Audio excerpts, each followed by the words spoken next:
好的，好的，接过话筒，接过话筒，接过话筒。我自我开，不是，我自我探索开始的时间点，我感觉是开始学艺术的时候。就因为我一开始跟 Rena 一样，都是学商科嘛。那商科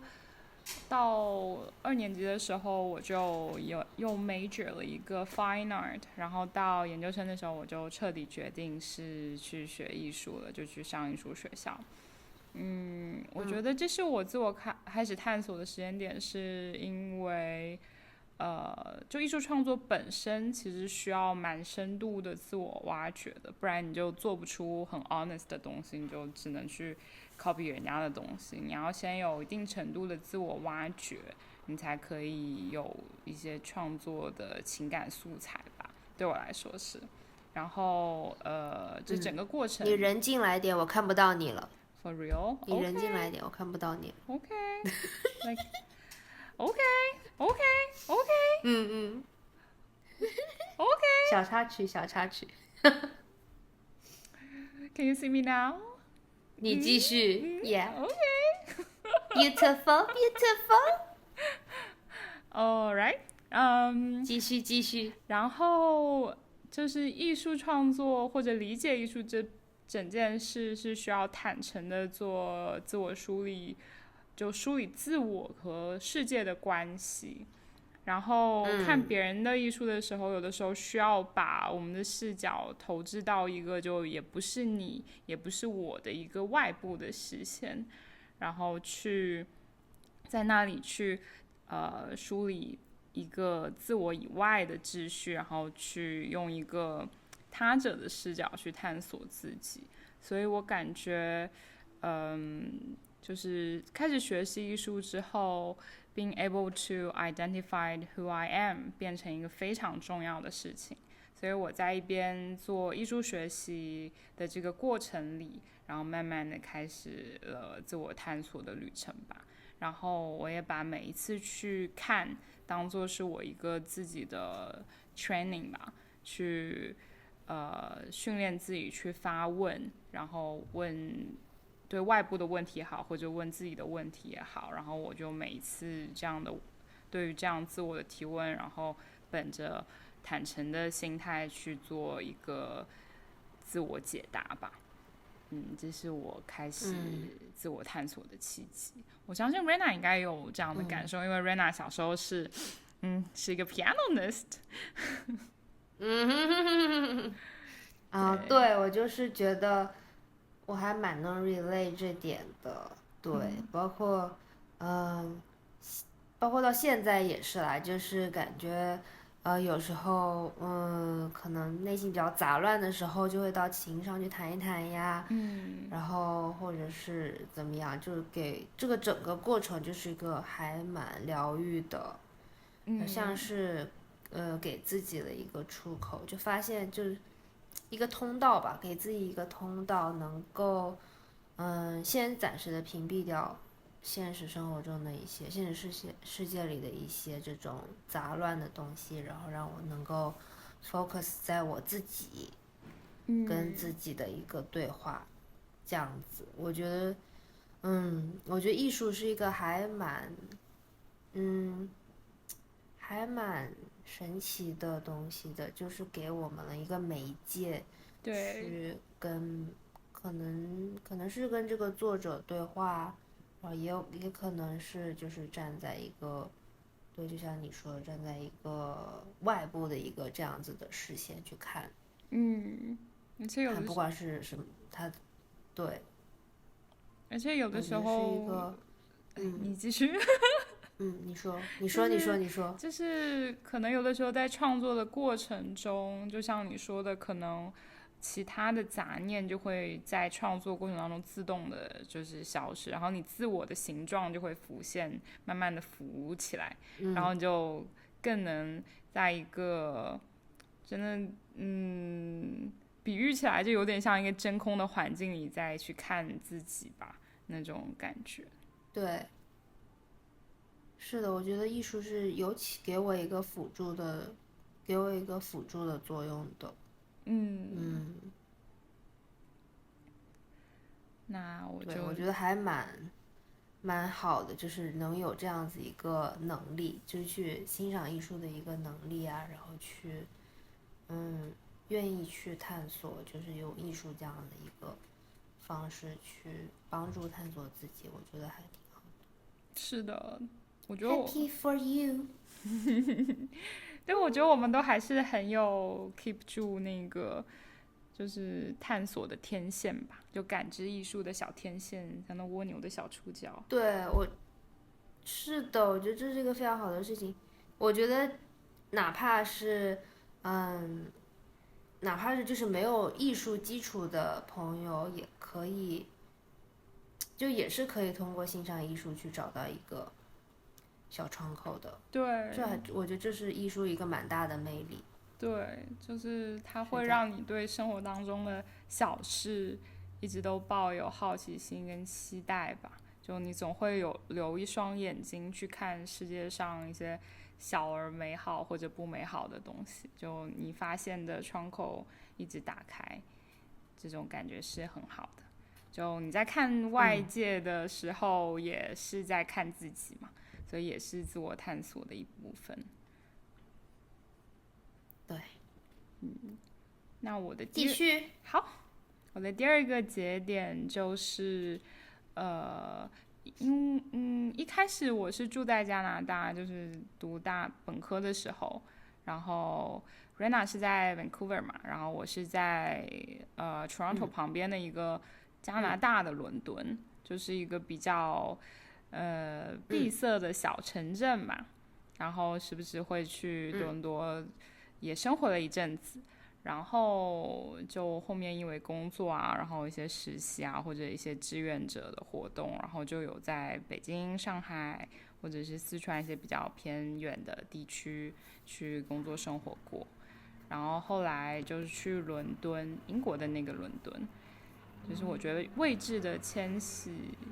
移对我来说也是一个自我探索的契机，因为在不同的地方就。我得以去跟非常非常不同的人去做交流，去理解他们的生活，去跟他们进行对话，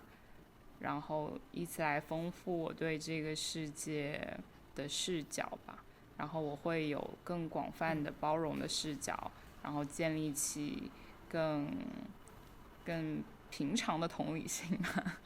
就因为我感觉之前还在小伦敦，就是加拿大的伦敦生活的时候，可能见的东西也比较少，然后对于世界的一些看法，很多地方都还蛮固定的，然后就很二元，就可能这可能我有的时候觉得这个好，那个就不好，或者怎么样，但是可能到其他城市啊，或者是到后来去英国那个伦敦之后，慢慢，我对世界的想法就会更多元、跟包容一些。然后，像之前可能我也有陷入过之前我们讨论过的那个绩效主义的那个，那一套体系带来的一些 struggles， 就是可能会像我当时在北京的时候，其实都还有这样的问题，就是我会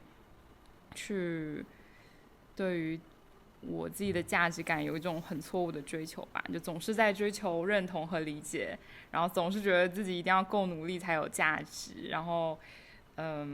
就是对自己的身份其实是还是挺模糊的。就很多人会觉得我们留子是没有身份认同问题的，但实际上这个真是重大迷思。就我觉得在普遍存在，对，绝对还是有。对，也不止我们吧，就是可能在外地工作久了的人，应该都会有类似的反思和焦虑或者身份认同问题吧。就因为，就你在另一个地方生活了这么久，但你又不一定会被归类成是那边的人，然后你对于自己文化的了解，说实话也没有那么多，因为已经离开很久了。所以多多少少都会有跟我们类似的这种认同问题也好啊，或者是身份焦虑也好啊，就我觉得应该很多人都有相似的这种自我探索的旅程。然后我感觉就是通过未知的迁徙，然后让我对于这种身份焦虑也好，或者是刚刚说的绩效主义的系统的这种反思也好，就让我丰富了我对于这些问题的视角吧。然后我慢慢的对于这种追求完整性的期待，或者是自我价值感，在一个就是虚拟的体系里面的呈现，这种期待就消失了，就慢慢取而代之的都是更包容的心态，然后也会用更尊重的一个方式去看待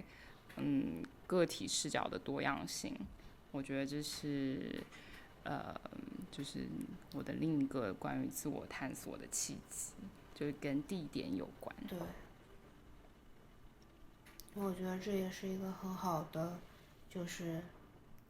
其实也是旅行的意义吧。我觉得我们俩都是，我觉得都是很爱去旅行当中发现一些，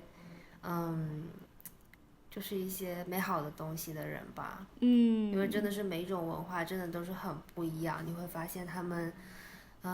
处理方式、看待事物的那些应对的方法也不太一样，就有时候还挺可爱的。就是每种文化他们应对方式，会有他们自己的那种很可爱的地方，很有特点的地方。是的。然后当你真的去沉浸在那个环境里面的时候，那种体验是很不一样的，就是跟从电视上或者是从课本里学习到的是不一样的。真的就是要就是去亲身体验。对，我们就应该多约旅行。对啊，然后我就刚你说这个不同的小的点的时候，在不同文化里小的这种 accent 的时候，我就让我们继续 call back Seattle。我们之前有约一起去那个 Seattle trip。然后我今天还在整理相册的时候，还看到那时候的照片。真的那个 album 有在那个你的那里面形成一个 memory 是吗？是的，是的。对，我经常跳出来。对，就我还记得当时我们就在 Seattle 过一个 traffic light， 真的是一个非常平常的路口，然后它的那个人行横道 traffic light 的声音就是非常与众不同，我后期加在这个音轨里面，就是非常小非常小的点，其实就是一个声音啦。但我们当时都不约而同的就是停下，然后都没有人要赶路，就没有人要到马路对面去，然后就是这样，然后我们就互相就是真的就是我们真的是故意 miss 掉一个绿灯，就是不过节，在那边等下一个然后拿着我那个手机的那个 recorder， 就也是我们的一个小默契，我觉得。对，就我们会对这个世界很小的点，就同时产生非常执着的好奇。我觉得这也是很好的地方了。对，我觉得就是有一个好奇心。是的，就是保留着一个对世界的好奇心，也是就是非常有助于自我探索的一个很好的一个状态。是的，我非常同意。就很多事情得过且过了之后，其实你也是在麻木自己。对。就有的时候过度追求绩效主义，一定要在什么时间到一个什么地方去，这整件事其实你就没有办法像我们一样在路上停下来侧耳倾听了。对，会错失蛮多的沿途的风景。也会听不到自己的声音，我觉得有的时候是这样。当然没有说追求对绩效就不对或者怎么样，我们不是在讨论这个，只是有时候可能是迫于环境啊，或者是怎么样的话，因为每个人确实情况都不太一样，他当下的一个人生的阶段也很不一样。对。然后他优先考虑的一个东西都很不一样，但就是我觉得，就是大家如果有精力，然后有机会的话，还是要多多出去。对，同意。旅游，看看世界。没错，是这样，会在心情上应该会有帮助的，绝对会有的。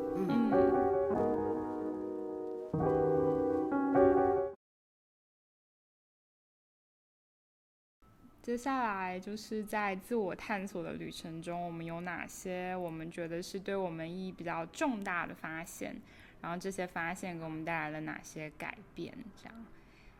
跟瑞娜刚才的第二个部分是一样的问题。那我写下来的就是第一个是，就是我发现并 recognize 的这个部分，就是我是超级玻璃心。就我之前也有跟 Rena 说的那个问题一样，就是我还蛮害怕 recognize 这一点的，就是我非常 sensitive to criticism，然后就是很容易因为害怕失败啊，然后就在开始做之前就疯狂内耗，然后超级焦虑，然后导致很多事情就是会拖延啊什么的，就这是我的第一个重大发现吧。然后我的改变就是一个是我刚刚说我认领了这个部分，就是认领了我的脆弱本体，就把它放在那边风吹雨淋了大半辈子之后，我现在认领它了。然后并且就是变得愿意去一边可能虽然还是很胆怯，然后很害怕，但是又一边我会用行动非常勇敢的去面对我需要做的那些事情和尝试，就好害怕好害怕，但是继续这样。就对我现在很 comfortable with 我现在这种姿态，然后对于那种完美主义的追求也更像之前说的会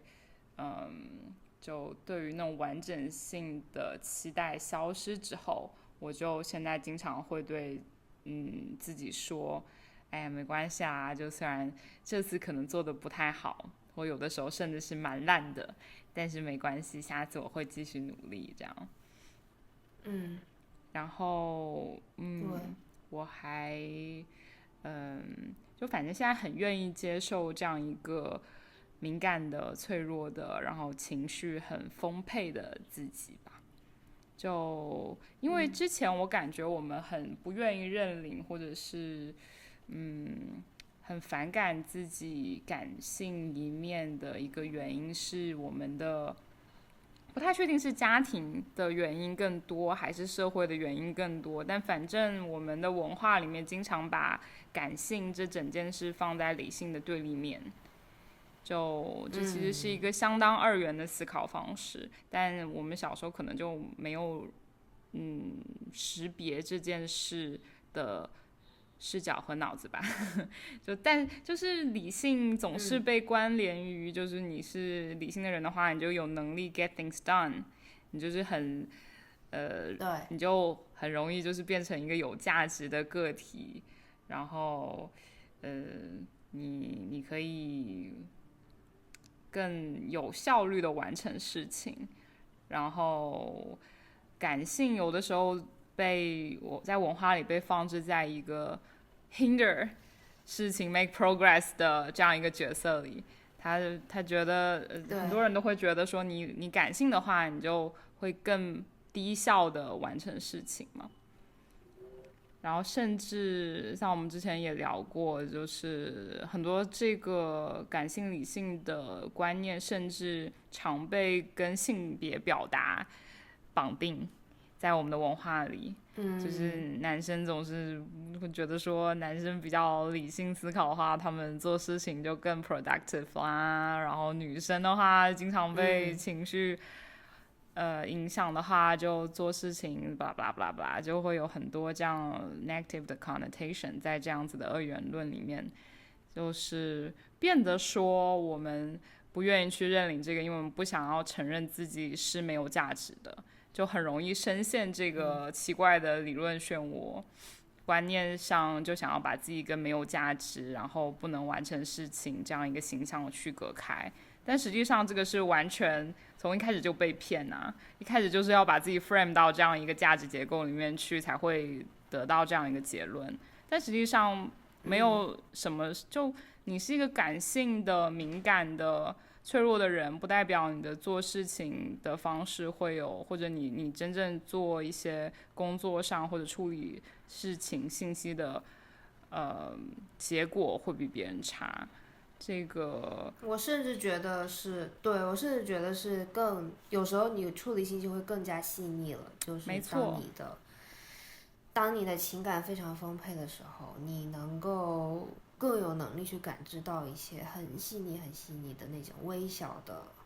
那些方面。是的，就是能够以更加多元的一个角度去看待一个事情，反而是对处理一些事情要比那种纯理性的那种冷冰冰纯理性的那种方式是要更好的，更多元、更完整。是的，我是觉得，对，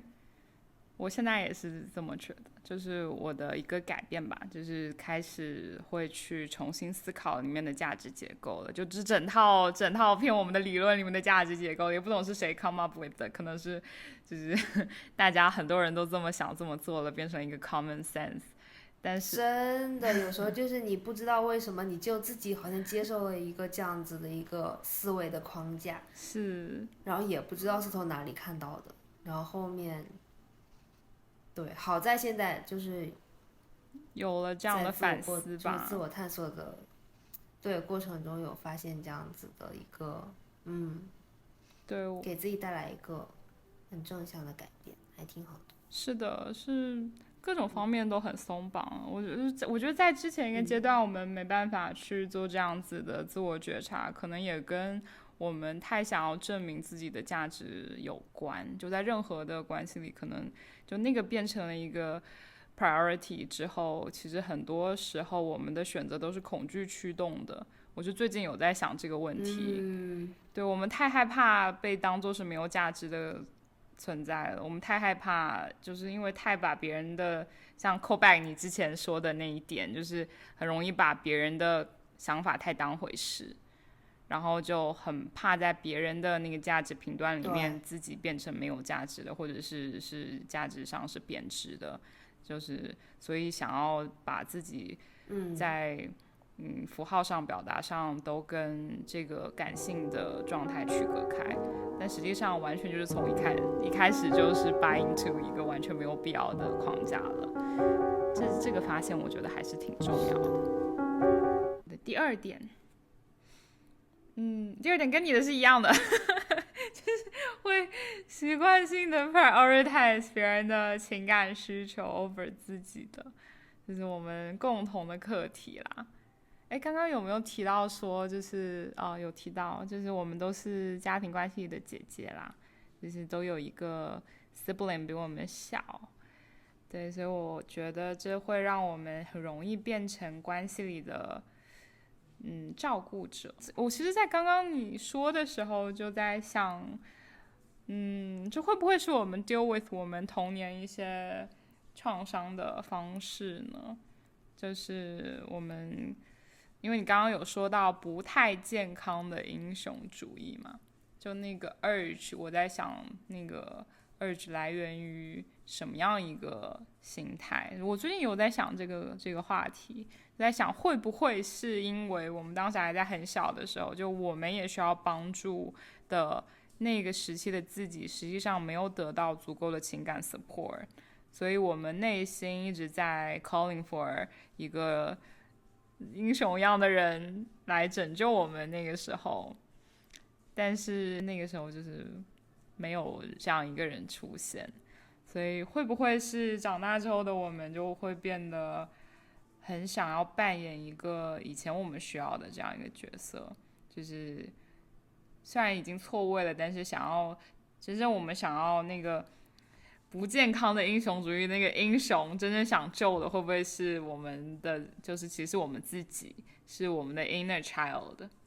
但是我们没有办法再回去救当时那个小孩了，所以只能在现在的人际关系里面充当那个英雄，然后做一个情感的迁移啊，或者是补偿这样一个心态。我最近有在想这一点，我的改变就是跟 Rena 一样，其实就是会更有意识的去做健康的清晰一些的自我表达了。就我们之前其实很长一段时间我的表达都很有问题，就是那种小结巴的，就是我也是，对我们两个，所以非常的不容易，就是可以开一个 podcast 来直抒胸臆，然后跟大家分享我们的观点，然后进行对谈这样。所以如果要是我们中途又结巴，就请大家多多包涵。多多包涵，真的。是的。然后大家有什么想要讨论的话题啊？然后包括有些困惑想要跟我们分享啊，或者是想要在评论区跟大家一起讨论自己的困惑，其实我们都很欢迎。就是表达都需要练习，我们的表达需要练习。那如果你觉得你也想要有个空间去做表达的练习的话，也欢迎就在我们的频道跟我们讲，或者在评论区跟其他人讨论，我觉得都会很有帮助的。都会很有启发，对，就是大家讨论的话，都会从对方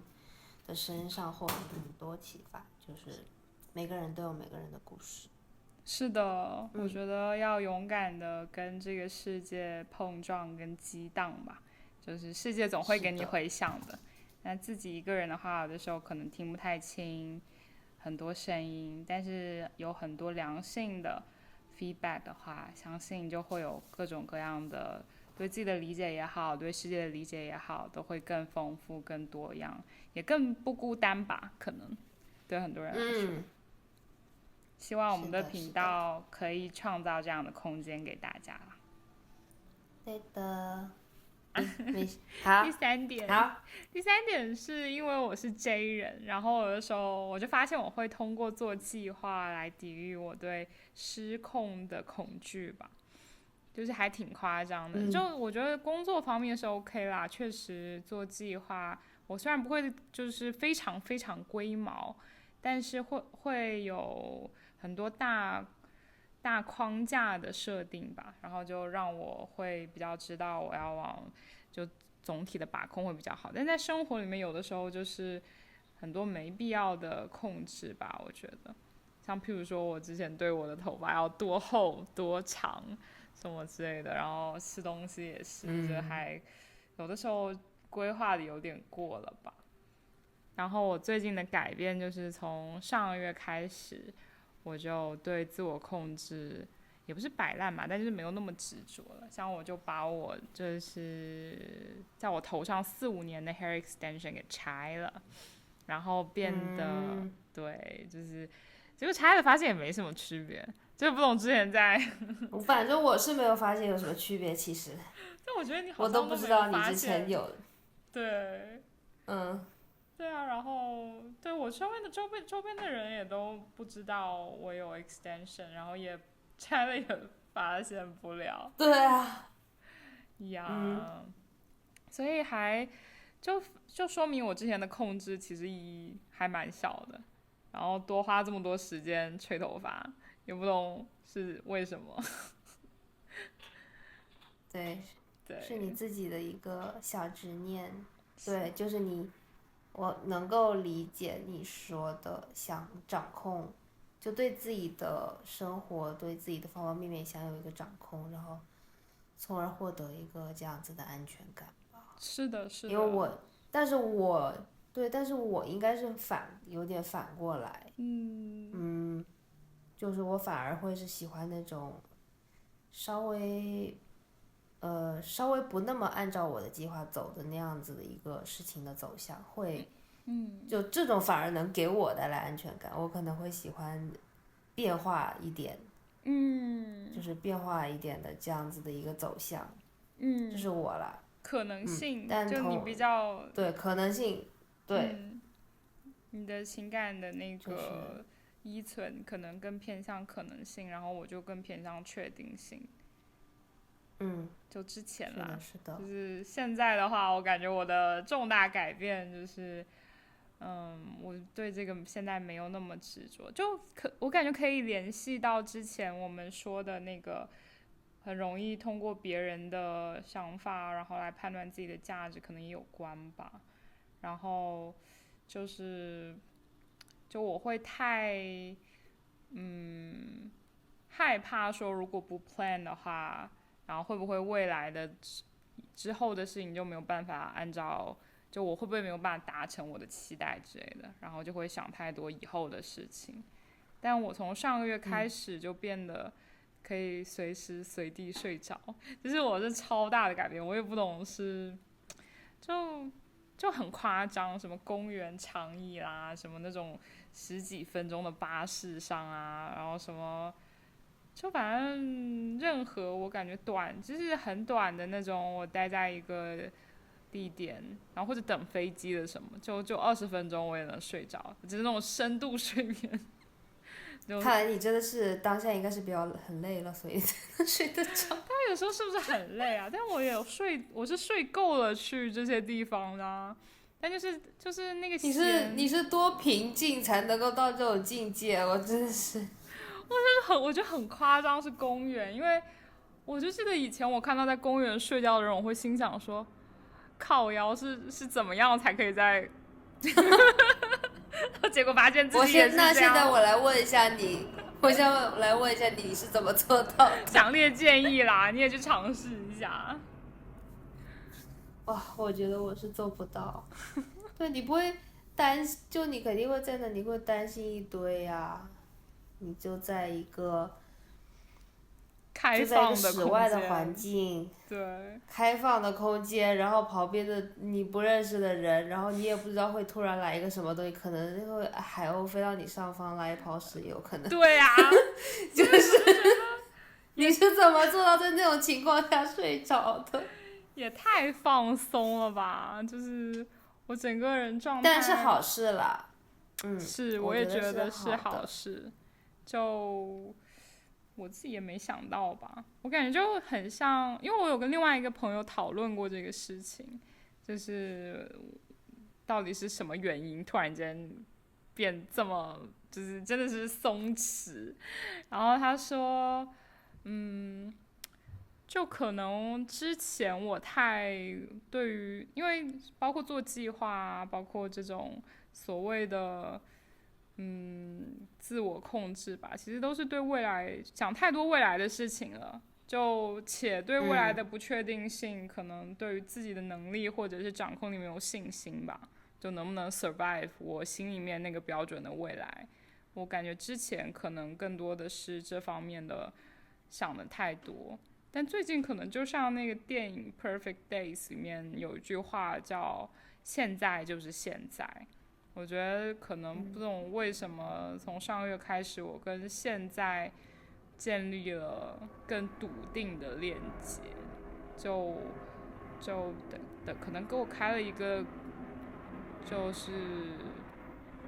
或者我给自己发了 allowance 吧，就我活在现在也可以这种感觉。就我现在可以栖居于我的当下了，我就可以在当下就把现在的这个世界，就是现在的世界就是我家那种感觉，就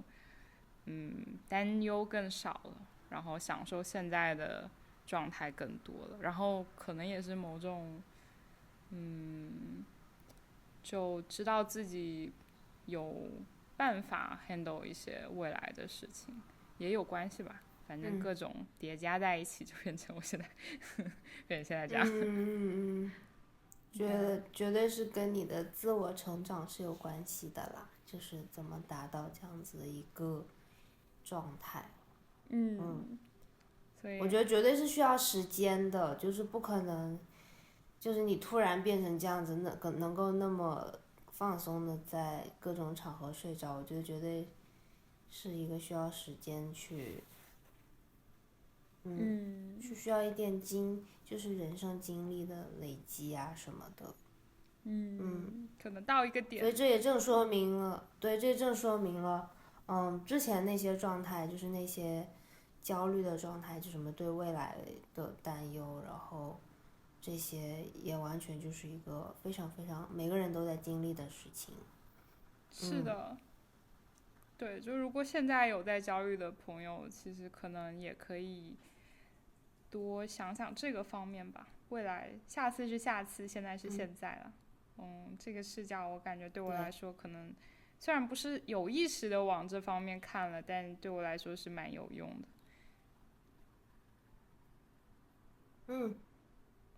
这就是我的很好的发现和改变。是的，这就是我的3个发现。耶，非常好的发现呢，收获满满。我们2个都是，就非常 proud of 我们，很有启发。是的，是的。感觉好，那总结一下好了。就我感觉特别在我听你说的时候，我就脑子里面有一个画面，就是因为你的很多发现还有自我探索上的改变，都就很像是你在自己修炼自己的一个就比较笃定有分量的坐标，然后你是先把自己的坐标修炼的确定了，然后对，就或者是更 flexible， 不一定是坚硬，但是就更有弹性了，或者你更知道自己，这还蛮重要的呀。你就是有那个韧性，再把它放到更广泛的坐标系里面，去跟别的标准啊、世界其他的模样去 collide。我脑子里面就有那个画面，就是你在那个坐标的洋流里面，然后没有被洋流带跑，但是在不断的跟往来的风声靠近你的坐标去交流、去倾听、去沟通，然后获得新的信息、新的能量那种样子，但是你不会随波逐流。对，这样说的话，确实应该要先，就比起太急的去比较，或者总是焦虑说自己在世界上什么样的位置，不如就先像你说的，你虽然没有设定一个特别的 role model， 但是你又以自身出发去做一些改变，实际上对于你再去跟这个世界建立新的联系都是有帮助的。同意，我觉得就是自我探索就是一个就是把自己打造的越来越坚定的一个过程啦。然后也能够就是让自己就跟这个世界的一个关系能够处理得更好。我觉得是一个，是的，会是一个很长的旅程。是的。然后我也很期待，就还是会有忐忑。当然。但是我也就是去接受了，也是去接受这样子的一个心境，忐忑的这样的一个心境啦，就是与它共存。